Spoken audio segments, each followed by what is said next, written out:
Domihi animas Chataratole, give me souls, take away the rest. Father John Po, SDB.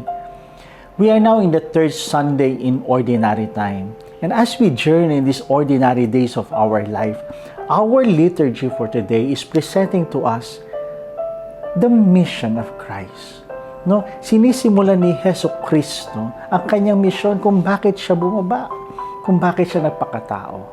And malinaw po sa atin that He is here to bring us the good news, to proclaim the mercy, the compassion, the love of God for each and every one of us. Ito po yung mission na isinasabuhay ni Kristo sa mga sandaling ito. Our gospel is taken from the Gospel of Luke chapter 1 verse 1 to 4 and chapter 4 to 14 to 21. Ito po yung sinasabi niya, wherein pinreach niya, binasa niya yung scripture passage na coming from Isaiah, wherein God has anointed me to bring tidings, to proclaim liberty to the captives, to proclaim joy, freedom, happiness, compassion, mercy to all. God has anointed me. God has given me the mission to proclaim His love for you. And the Lord said, that scripture passage, that promise of God is now being fulfilled before your eyes. Anong sinasabi niya dito? That He is the fulfillment of God's promise. That He is the fulfillment of God's compassion, love, and mercy for us. Nasa sa atin na ang ating Panginoon. And there is reason to rejoice. Katulad nga ng sinabi sa ating unang pagbasa, that when we acknowledge and see God, there is no reason to fear, to be sad, because God will bring us this happiness, this salvation that we are longing, and if He is with us, we must rejoice, because if God is with us, there is full of hope, that there is full of love and compassion that will bring joy to our life. Ito po yung pinapahiwatig sa ating celebration.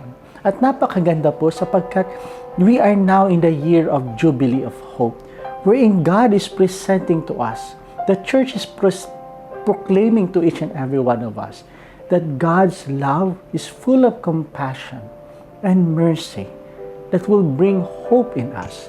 And if hope, that hope is not just a word or a concept, that hope is our Lord Jesus, who became man to live with us, to show us that there is beauty in life amidst all this distraction in this world. Dala-dala niya ang pag-asa sapagkat siya ang pag-asang pinadala ng ating Ama. Jesus is the fulfillment of the promise of God. And because God is with us, we are having this reason to rejoice. And in our second reading, ang ganda po ng pinapaalala dito, that we have now responsibility to proclaim it. As part of one body and Christ is the head, who is our hope, we are now being given the duties and responsibility to do our part.